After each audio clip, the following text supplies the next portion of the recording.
You're welcome to Joel Political Blog. In recent days, the interview granted by David Adeleke, Nigeria Afrobeat superstar, also known as Davido, granted an interview where he said Nigeria economy is in shambles. A lot of criticism, especially from the TVC and other celebrities, have criticized. He demarketed Nigeria, but come to think of it, someone of his of international repute, I don't think what he actually said was wrong, but the fact remains that is Nigeria economy or is Nigerian state as a whole in shambles? Let us take it step by step. We live in a technological world at the moment. The world is driven by information technology, where social media has become the norm. And all you just need to do is just type in Nigeria on Google, and everything about Nigeria will come out. You can see everything there is to say about Nigeria, from the economy, the security, human rights, elections, everything there is to see about Nigeria. Now let's take these things one after the other. Is Nigeria really in shambles? There's no doubt about it. And we shouldn't live in denial that Nigeria is what it is today. But is it Davido's fault that we cannot conduct elections? Even local government elections, we cannot conduct local government elections in Nigeria. Is it Davido's fault that the Naira is exchanging for close to the Naira exchange to the dollar is over 1,700? Is it Davido's fault there's so much corruption in Nigeria? Is it Davido's fault that there's so much insecurity in different parts of Nigeria? Is it Davido's fault that so much human rights abuse? Is it Davido's fault that the government at different levels will choose not to obey court orders? Is it Davido's fault that over 18 to 19 million children are out of schools? Is it Davido's fault that companies are leaving Nigeria in droves to other parts of Africa? Is it Davido's fault that we are unable to fix electricity in Nigeria, where electricity remains a fulcrum upon which investments in different countries stand? Is it Davido's fault that we are experiencing institutional and infrastructural decay?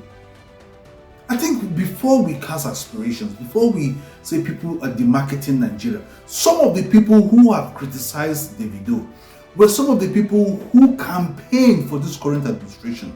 There were some of the people who campaigned or protested when Jonathan increased fuel to 97 naira. These same people went on the street, campaigned, saying that the government should fight corruption, not remove subsidy. Now, petrol is sold at over 1,000 naira. These same people are quiet and then fighting over things that do not even matter.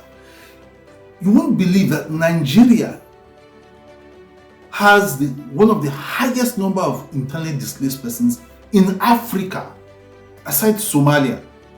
Nigeria is not at war, but we have so many internally displaced people. That speaks volume of the insecurity in Nigeria.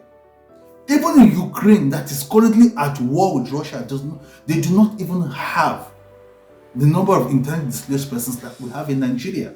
You go to the southeast, the southwest, the northeast, north south, west. So many internally displaced people.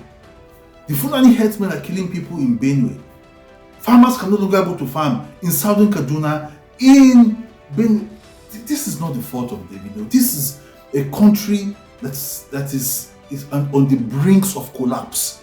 When Buhari mentioned that Nigeria was a fantastic corrupt country, the same people lost their voice. When Buhari said Nigerian youths are lazy, these same celebrities, especially people like Reno Omokri and the rest of them, they lost their voice.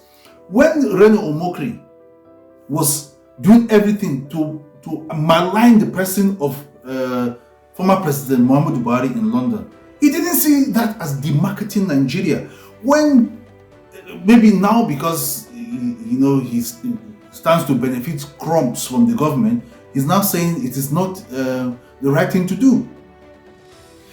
Psychophancy has become the order of the day. When people are supposed to talk about insecurity, killings happening in Nigeria, nobody says anything, just one word, because it's not even a lie. Because don't you think investors, if they want to come to Nigeria, they'll have to go and listen to Davido's interview? No, they simply get people to research Nigeria, the current state of Nigeria, and what they will find, given that social media and internet is now the order of the day, will be very, very appalling. So Davido's interview has nothing to do with the marketing in Nigeria. The Nigerian problems has to be fixed. Otherwise, he will not be there saying these things. Because otherwise, if he says otherwise, Nigerians will think because he's from a privileged background and stuff like that. We really need to do better in Nigeria. Fix things in Nigeria. Fix things in Nigeria. Fix things in Nigeria, and let the future generation, children yet unborn, have something to live for, have something to meet. Let there be sustainable development in Nigeria. All right, I thank you so much. Just tell me if you can just share this video. Please like and comment, subscribe to my YouTube channel, follow me on TikTok, Instagram, and Facebook. Until I come your way again, I remain Joel.